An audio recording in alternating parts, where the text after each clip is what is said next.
Assalamualaikum warahmatullahi wabarakatuh. Yeah, Alhamdulillah, we have learned so many things. So we have learned fragments from the previous class.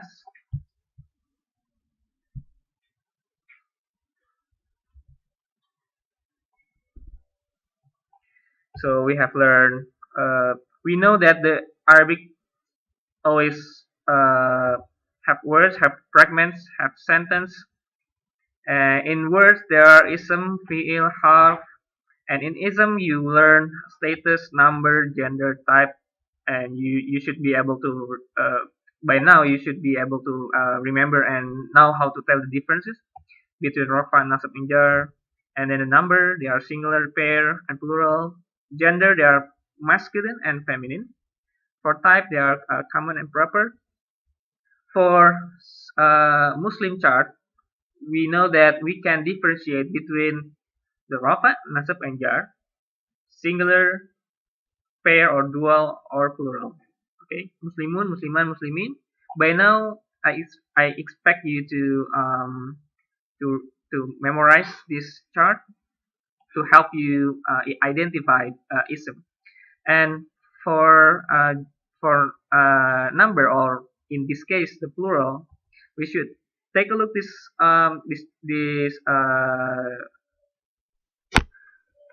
graph, plural in meaning. So when you find a word and it is plural in meaning, the first thing that you must observe is it human or non-human? If it is human, is it broken plural or normal plural? If this is broken, you should treat it as singular, feminine, or based on translation. For normal plural, it's just normal, like based on the translation. For non-human, all the plural will be treated as singular and feminine. That's only one important note for number, for plural. And also, we have learned pronouns. So I think I've also show you how to memorize these pronouns.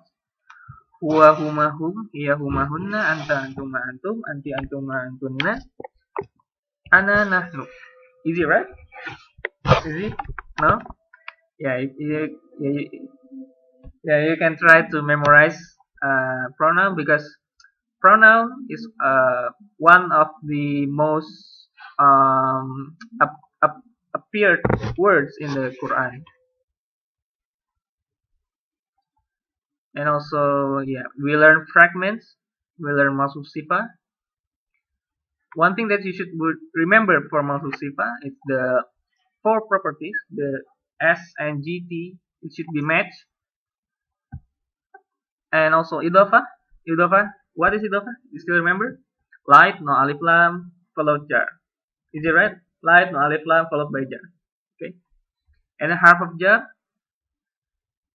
11 harf, and later we will learn Harf NASB and pointers.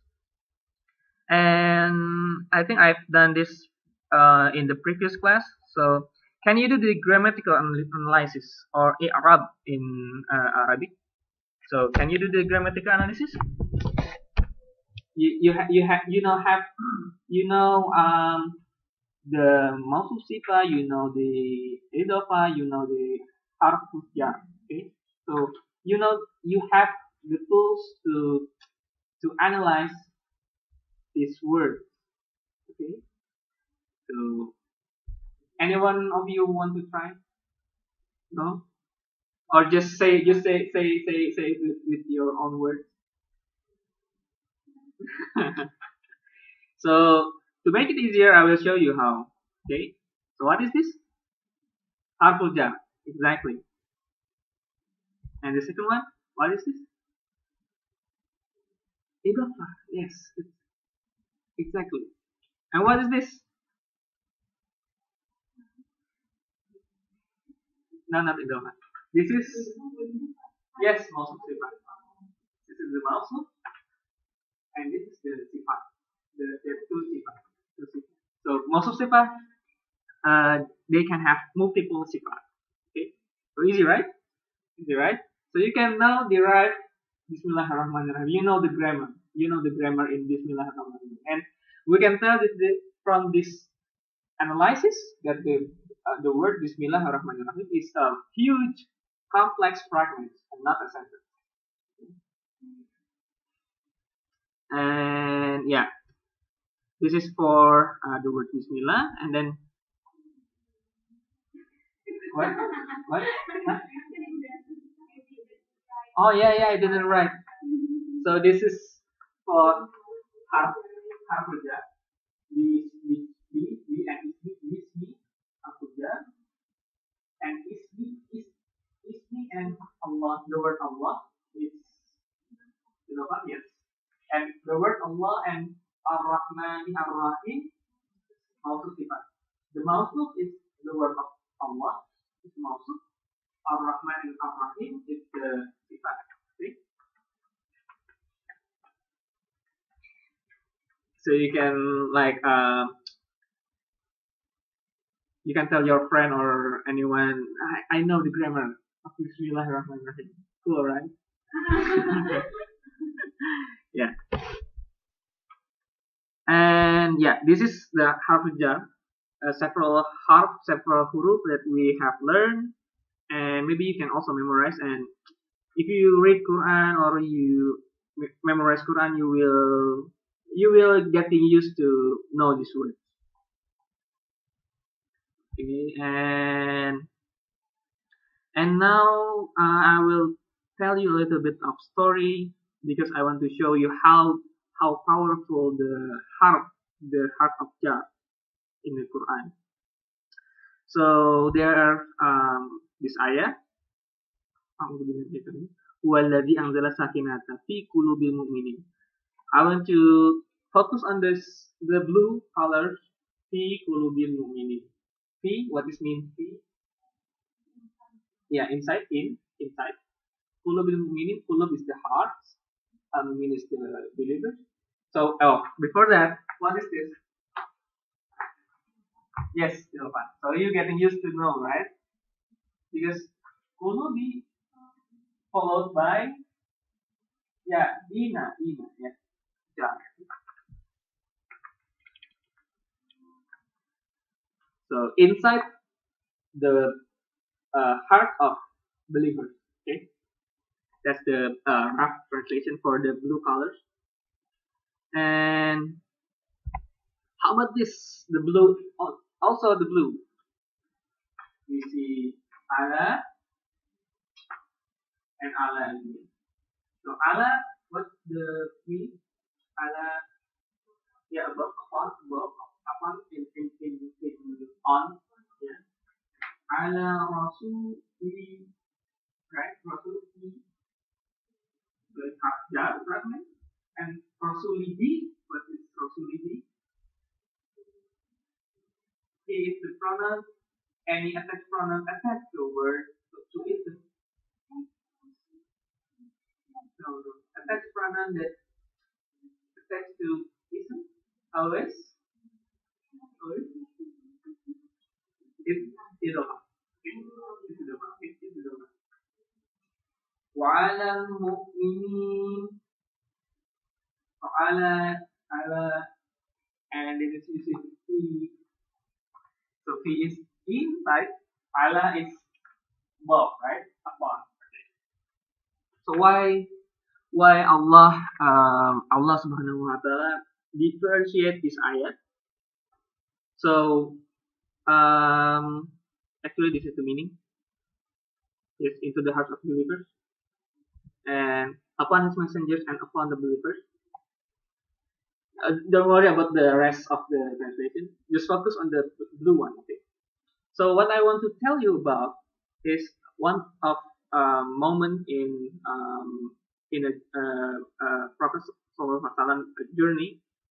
So you may heard or knew or maybe read somewhere about the Treaty of Hudaybiyah. Have you knew this word Hudaybiyah? Have you from somewhere, maybe when you are little and Yes, agreement, Treaty of Hudaybiyah. No, yeah, a place. Okay. So after Prophet ﷺ went into Yathrib or Madinah, they went several battles, right? After they migrated to Madinah, they went to several battles.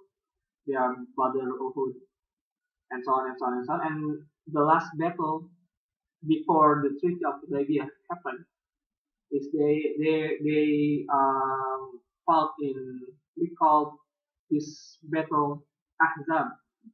They fought with the Quraysh with the help of other tribes. So they call Ahzab. It's like alliance. And you can maybe read the one surah Ahzab. It's about that story of Ahzab. Surah number 33. So in that battle, although the Muslim or Muslimin, they have wiped out the Quraysh with the help of Allah, with the wind blowing, and the Quraysh and the other tribes, they go back into their hometown. And after that big battle, after the Muslims exhausted and they need to take a rest or maybe like take a break for like because this is so the battle is so exhausting their their condition. And then suddenly Rasulullah SAW had a dream, had a vision that he performed Hajj in Makkah. So he was in Medina, right? He's in sleep, and then after he awake and he told the companion or the Sahaba. So then they decide that we should go to Makkah to perform Hajj. Okay? So they want to go from Medina to Makkah to perform Hajj. So they want to they do not want to engage any war, do not want to engage any battle. Okay. So they go from Medina to Makkah. Okay. But in their journey, because of the intense situation between the Makkah people and the Medina, the Quraysh and the Muslimin, have you heard like Cold War? Like what? They are marching from Medina to Makkah. What will they do? The Quraysh thing like that, talk like that, and then they send their spy to see the movement, and the Muslimin, they also aware that they are being the Quraysh keep on eyes on them, so they choose the path that full of like it's not usual path, so they choose an alternative route which is full of thorn. So they choose that road. It's more difficult than the usual path, and they came to the place called Hudaybiyah. It's called Hudaybiyah, and then they settle a camp in Hudaybiyah. When they settle a camp, the Quraysh also not suddenly they knew, and then they tried to attack the Muslimin. I think 70 or 80 people, but the Muslimin wiped them all, not killed, just disarm the people and then just go back to Makkah. And after that, the Muslimin, they feel because their intention is to go in peace, not to engage any battle. They just want to perform Hajj. So when this happen, when they are like when they go the road that not easy for them. Several companies also they feel suffered like blood because the thorns and also the because the attack from the Quraysh. They feel emotionally unstable, the Muslimin. So they come along the difficult path. They come in peace yet attack, and then they are unjust treaty, unjust but in other in other so after the attack from the Quraysh, then the Quraysh feels that we need to have an agreement with them, and they send someone supposed to help bin Amr, and then the agreement is that there are several specific points. So every people from Mecca, if they go outside and capture Medina people, they should be returned to the Mecca. And if the Medina people captured by Mecca, they cannot be returned to Medina. So it's still unjust, right? Still unjust. But later, if you observe in another way, it is the signs from Allah. But later, it's unjust for Muslim men. So they feel emotionally unstable, and then they feel enraged in their hearts. So if we take a look the word before in previous slide, fi qulubil mu'minin, right? What fi inside, okay? Inside the heart of believers, okay? And ala rasulihi wa ala mu'minin, it's upon, right? It's upon. So when the fear is overwhelmed, okay? So when the fear is overwhelmed them, then it's the mu'minin. Allah wants them to be covered or to be pouring with the tranquility. The word is sakinah in the ayah. So it's like pouring like a rain. So it will calm their hearts because they are feel scared. It is for because they fear because of the enemy. But in V, why Allah Subhanahu wa Taala use V instead of Allah? Because when I told you this story, it is not just fear. It's not just fear of enemy. It is emotional stable. They feel unjust treated by Quraysh because we just want to perform hard. Why they attack us, and then they took the difficult road, and then the most important thing is the unjust treaty that they get from Quraysh. Why this happened to us? In one moment, in fact, Umar bin Khattab, one of the best companions, is asking, why we are treated like this? We are the people of truth, aren't we? Did he said that? Why we feel like lost in battle? They feel that, and they were so chaotic. And when the Prophet ﷺ want to sacrifice his animal,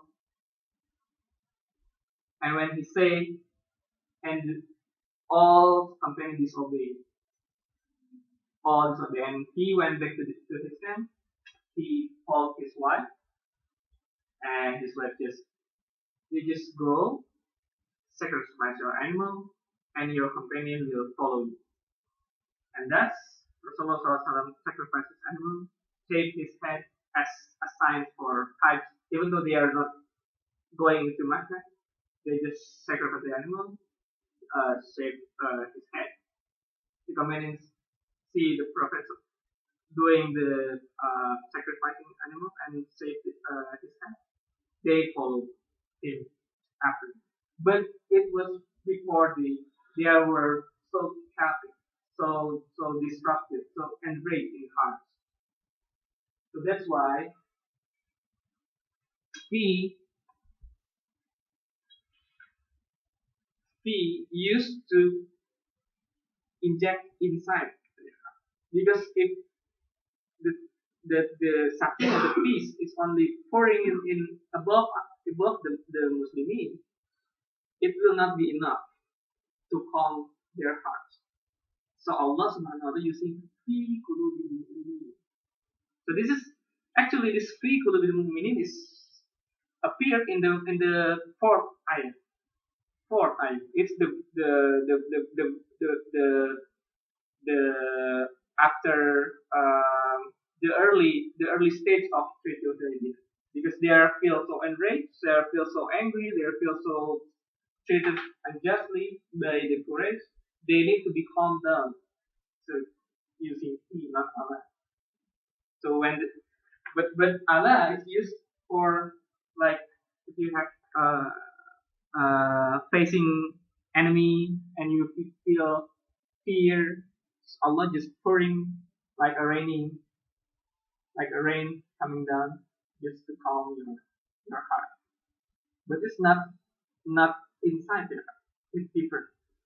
Inside, because it's very emotional, very unstable. They need to be calmed down, because like like a mob mentality. It's easy to be chaotic, energy. It's easy to be like that if the heart is not calm. So that's why it's P. And regarding the Harf of Jarr, there are also one book that only discuss only the Harf of Jarr and why it's so powerful, and why Allah chose this word instead of this. Just one harf, it makes difference. It makes difference. Okay, it's just one story from the Rasulullah SAW, one moment in Hudaybiyah. So you know now the Harf of Jarr. Okay, so the next fragments is Harf of NASB.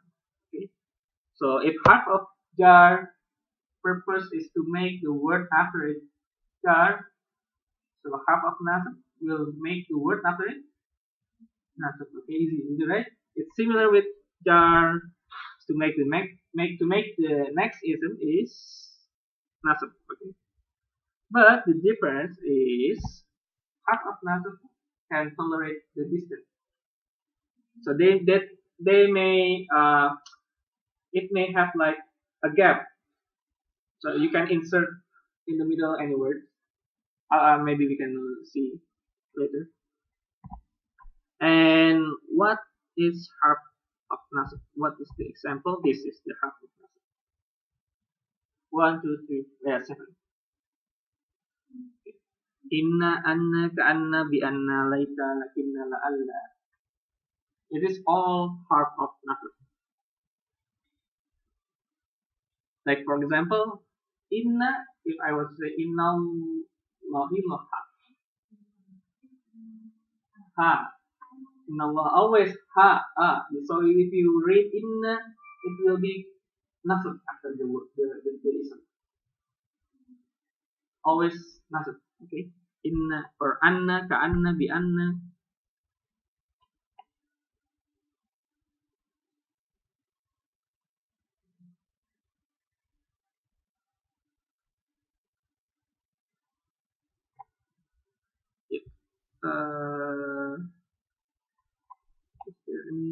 Okay.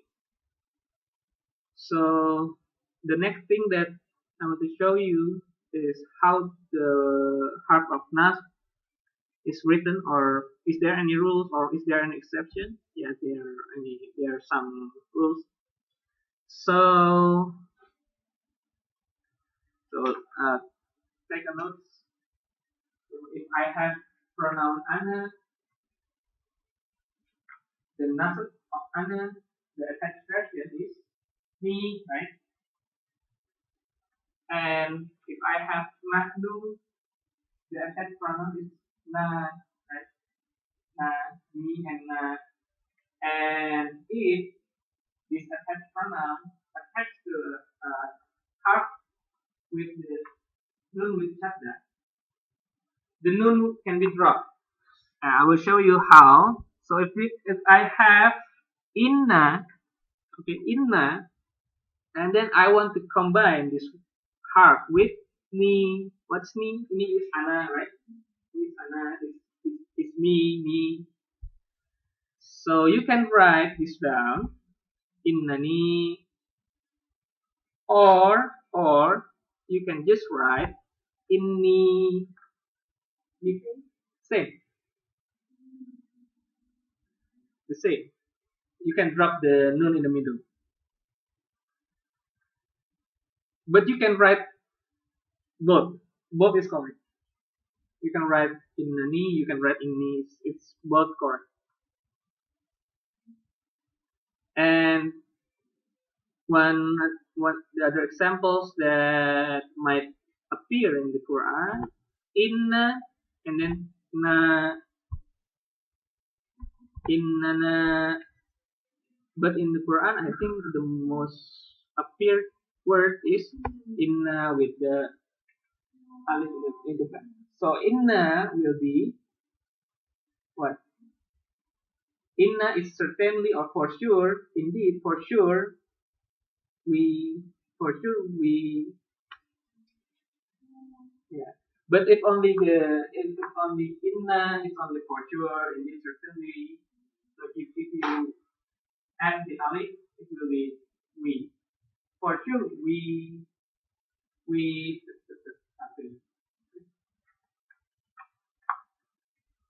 Easy, right? Easy. I will show you the example. Let me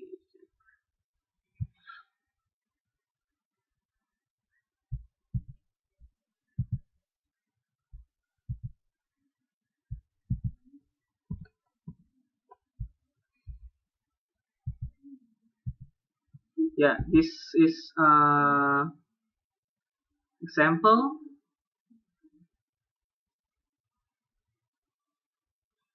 For example, can you read? Can you see the word? Okay. So I will make it bigger. So if,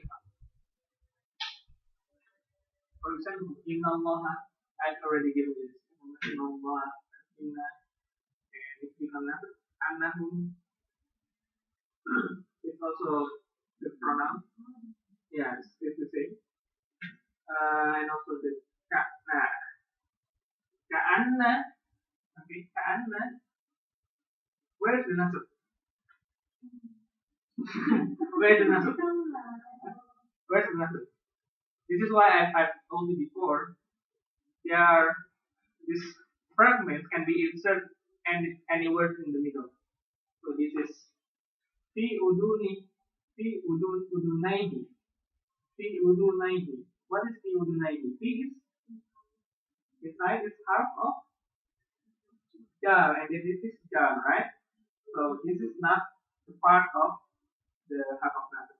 The Harf of NASB will be ka'anna and waqra.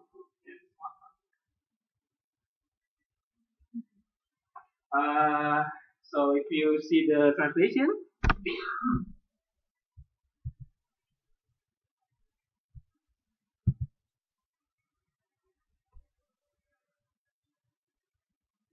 as though there is a deafness. So when you translate, even though the word is separated, you stretch the word back to the original fragment. So as though there is depth, with waqra is the depth. It is in his ear. In his ear, this is the middle, right? But you switch when you translate. That's why you may translate it first word by word, and then if it does not make sense, you should translate it as the context. So you can switch the word. Because I think I've told you before that Arabic usually they follow PSO, verb, subject, object in general. So like fi'il and then ism. So they used to say the ism in the beginning, but they can switch like the object in the front or maybe the fi'il in behind because they want to emphasize something. They want to emphasize, and we call it another study called balagh or record. How to emphasize. And it is deep subject. I'm not skillful yet to teach any balagh. It's hard. Okay. And Dalika is we will learn later. Is ismul isyarah. It's that bi annahum qalu anna with whom annahum qalu. Okay. You will learn later because this is a sentence, right? Because that is because they said something. It's a sentence. Ya wailata laitani lam attakhid fulanan khalilan. What is fulanan khalilan? Mawsoof Sifaah. Okay, you got it right. Laita. Yeah, it's a pronoun again. Laitani ni. Lakinnal birra ro is nasab, right? Okay. La'allakum tashkurun. What is this? Apa? La'allakum, right? La'allakum. Because this is a sentence. So tashkurun is rafa, right? The harf of nasab is la'allakum. Yes. Don't be confused with this tashkurun. Later to make it easier, when we learn how to make a sentence, you will know why this is a sentence, because the rafa. But later. It's just a teaser for the next class. Yeah. Anna lahum ajron. The lahum part is not harf of nasab. The harf of nasab is anna and ajron. So if you find a word, and the first thing that you might need to know is after anna is lahum. You might need to, like, if it is not nasab, you need to search another word. Then look for the word that nasab, and then you can pinpoint that word. This is the nasab part, the mansub, not mansub, the mansub part. Okay. Like, let's take a look. Another. How about this? Fala'allaka. Where's the harf? The harf. Where? La. Who's la. This is the harf. So you can ignore fa. You can ignore the ka. And you can focus on la. La is the harf. It's the additional word. Fa is used for then. Then. It's similar with summa. Is then. Then. La'alla. Where's the nasab part? Nafsaka, yeah. Yeah, you got it.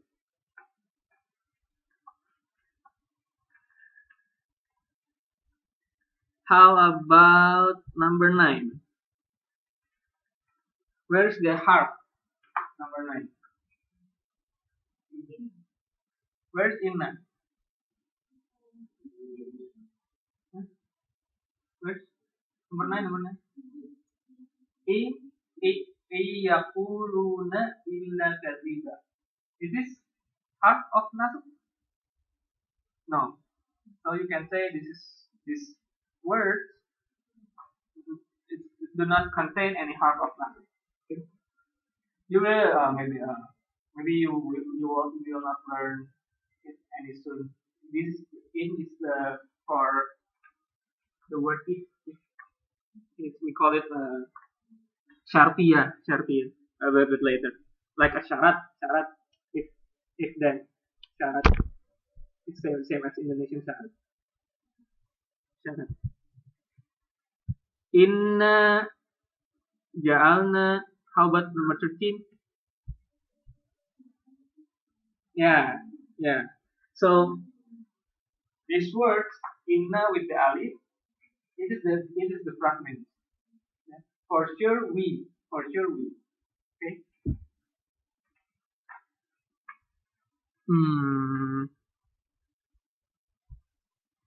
Anna ashabal kahfi is easy, right?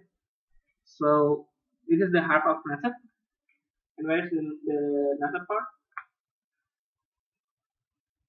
Look for fathah. Ashaba, okay? Ashaba. And how about ashaba and al-kahfi? Mudaf, yes. Because the translation will be the people of the cave, right? The people of the cave. Ashab al-kahfi. People of the cave. Okay?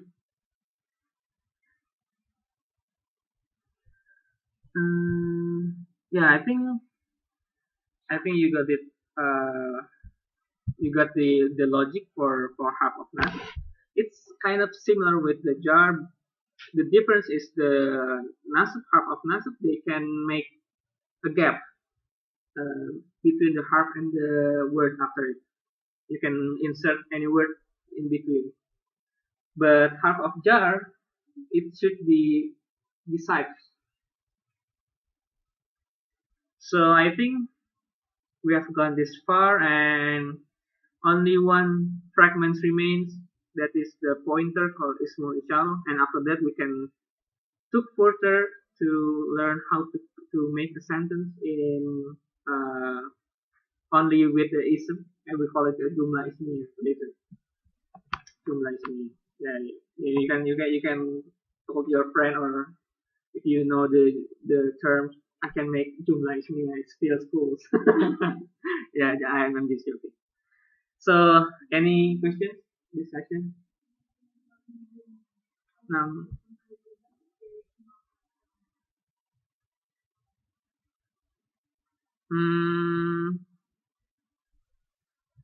Inna kadiban. So it's like just detail, regular detail. Like this is the una, and this is the detail. Just like a sentence. Yeah. It's like a sentence. Actually, this form is we call it jumlah syartiyah, but I think we do not have time to learn jumlah syartiyah. So it's like if they say this is the fi'il, yaquluna is the fi'il, illa is exception, and kadiba is the maf'ul bihi, maf'ul. It's fi'il. Yeah, we can skip it now. It's fi'il. Okay, any questions? This question? So sorry, we have. And okay, if not, then I thank you again for your coming. Alhamdulillah, we have gone this far, and only three more classes. So the next part will be the Ismul Ishara or pointer, and the next day will be the Jumlah Ismiyah or making a sentence, And after that, we will try to observe, I think, several surah from the last juz in the Quran, and we will try our best to look the grammatical analysis in that surah. Right, thank you again. Assalamualaikum warahmatullahi wabarakatuh.